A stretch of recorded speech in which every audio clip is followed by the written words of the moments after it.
Bonjour, je m'appelle Sharia Essike. Je dirais que j'ai toujours apprécié, j'ai toujours aimé le fait de pouvoir, connecter, les cultures, connecter les gens de différentes origines à travers l'art, à travers les échanges culturels.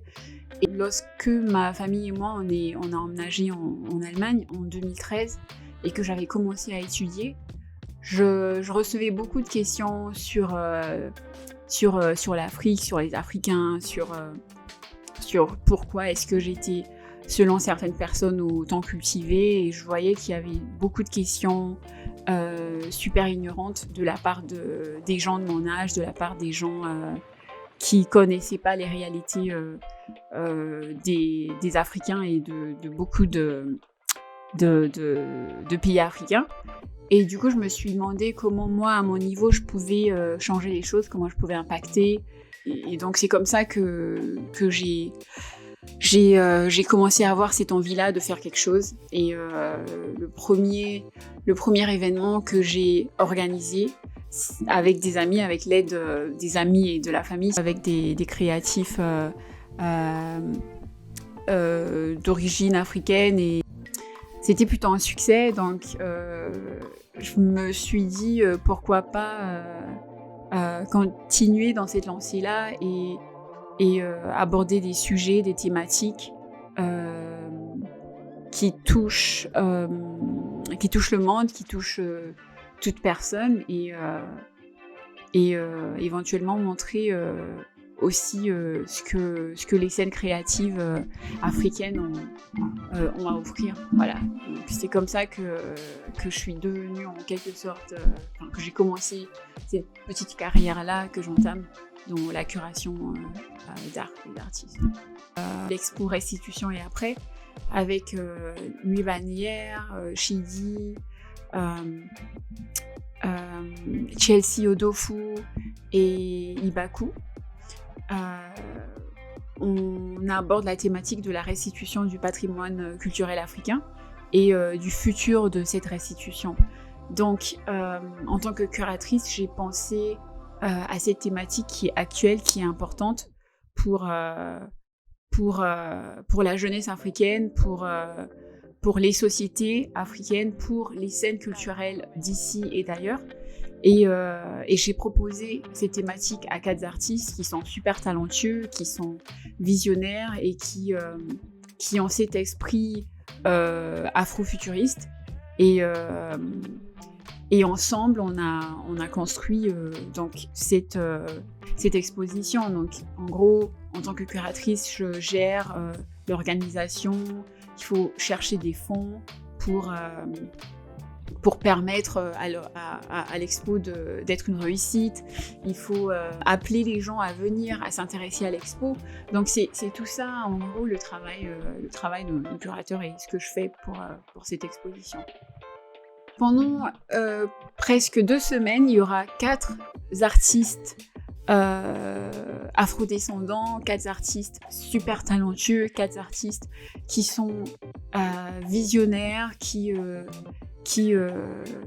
impactent chacun dans leur field, dans leur métier. Et pendant ces presque 2 semaines, au sein de l'Institut français, il y aura une installation digitale avec Chidi qui va, avec son projet L'Outil,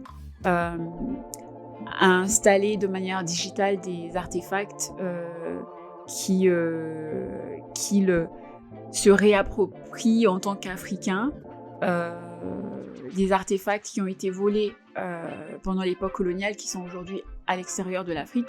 Donc, il y a une installation digitale de Chidi Nwabani. Il y aura un film de Chelsea, qui est un film satirique et qui parle de la réparation, donc 40 ans, donc 50 ans, et à une époque où le monde va découvrir que Dieu est une femme noire.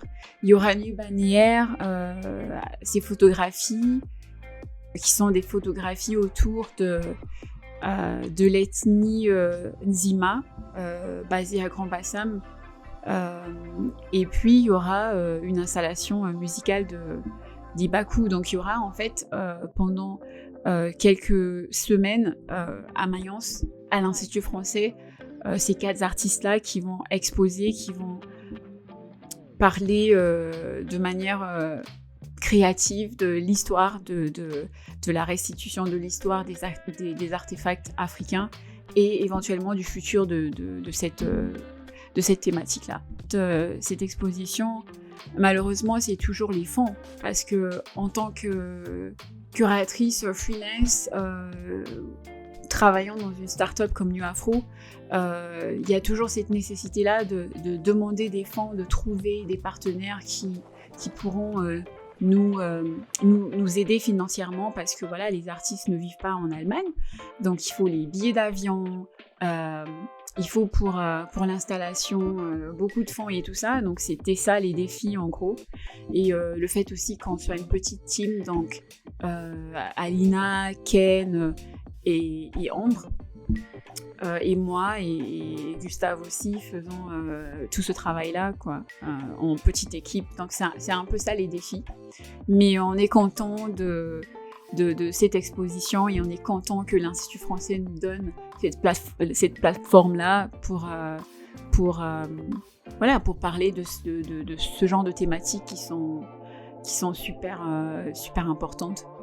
Et aussi à venir à la discussion, au panel de discussion qui aura lieu le 24 avec professeur Dr.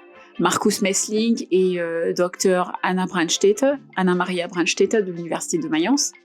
Et on invite tout le monde à venir aussi au vernissage et à venir vraiment voir cette exposition-là qui est une exposition qui voudrait vraiment entamer cette conversation, ces discussions sur le futur de la restitution du patrimoine culturel africain, et on espère que vous viendrez.